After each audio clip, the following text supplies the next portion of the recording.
My husband and I had been dreaming of this moment for years, purchasing our very first home together.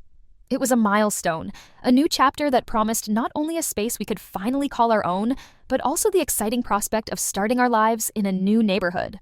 From the first moment we stepped through the door of our new house, the walls echoed with endless possibilities. We were thrilled, feeling like every box had been ticked in our pursuit of the perfect home. Naturally, as first-time homebuyers, there was a fair share of learning and adjusting involved.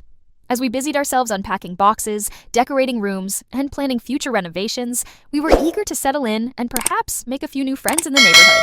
We hoped to foster friendly relations with our neighbors. After all, you never know when you'll need someone to water your plants when you're on vacation or take care of an emergency. However, our bubble of optimism was soon popped when we encountered our neighbor living next to what we thought was an empty lot between his house and ours.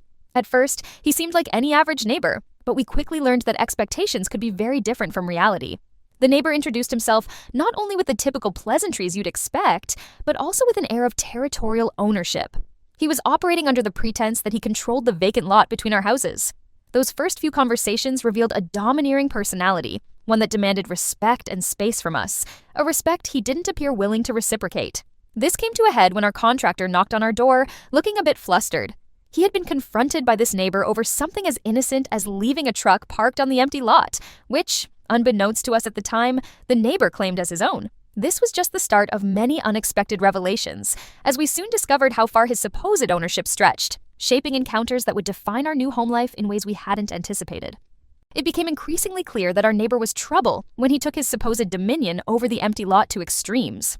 Upon closer inspection, we noticed that he had not one, not two, but 4 junked vehicles scattered across the lot, each parked haphazardly like monuments to neglect. Determined to assert his authority, or perhaps simply his disregard, he continued to act as if the lot were his personal property, leaving me and my husband bewildered and frustrated. The situation escalated further with his dog, a boisterous creature that roamed freely without a leash. Anytime the mood struck the neighbor, he would release the dog without a second thought, brazenly allowing it to wander onto the lot and even into our yard. The dog left little gifts we certainly hadn't wished for, transforming the lot into an adorned minefield of droppings that the neighbor blatantly ignored. Our attempts to address this were met with nonchalant shrugs, as if to suggest we were the ones overstepping boundaries for daring to mention the mess or the unleashed dog. In those early weeks, I tried to look past it, reasoning that perhaps he would change his habits with gentle nudges. But it soon became apparent that expecting consideration from him was a fruitless endeavor. His actions set the tone for an ongoing battle, one where we sought peace and understanding, and he responded with disregard and entitlement.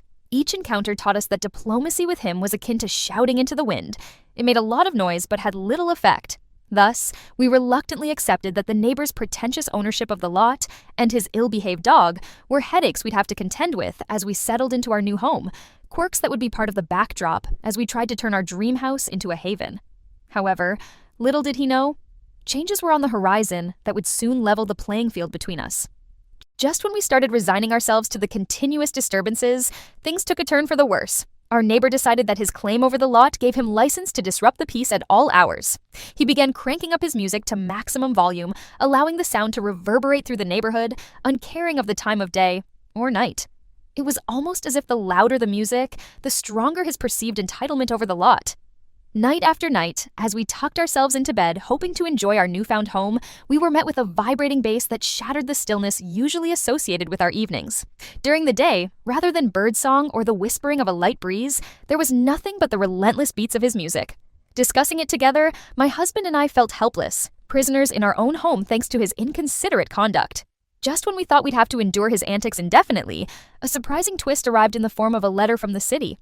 We were informed that the contested lot was up for sale. It was as though a beacon of hope had cut through the noise, shining a light on a solution we hadn't even considered. We seized the opportunity, envisioning a future where the lot was more than just a field of frustration. It was a chance to transform the dynamic and reclaim a sense of tranquility. The impending change was bound to shift the power balance, heralding a new chapter in our standoff with the boisterous neighbor. Laughing at the irony, we jumped at this golden opportunity and swiftly purchased the lot, putting an end to his false sense of ownership. With the deed now in hand, it was our turn to establish the rules. Yet, he remained as relentless as ever, choosing to disregard our ownership and allowing his dog to freely roam and leave messes on our newly acquired piece of land. With our patience wearing thin, I knew that decisive steps needed to be taken. I began consistently calling the authorities, each time ensuring that both the police and animal control were made aware of his continued disregard. On one occasion, the police even towed away his neglected junk car that still sat stubbornly on our property. It seems the wake-up call he needed was a legal one, whether he liked it or not. He became furious and decided to confront me right there in front of the police. "What is it now?" he fumed. "First, you don't want my dog on your lot. Then you complain about my music. Why are they here now?" Despite his outburst, the presence of law enforcement seemed to finally make an impact. Now, he keeps his dog within his yard and ensures his music stops before 10 p.m., respecting our boundaries at long last.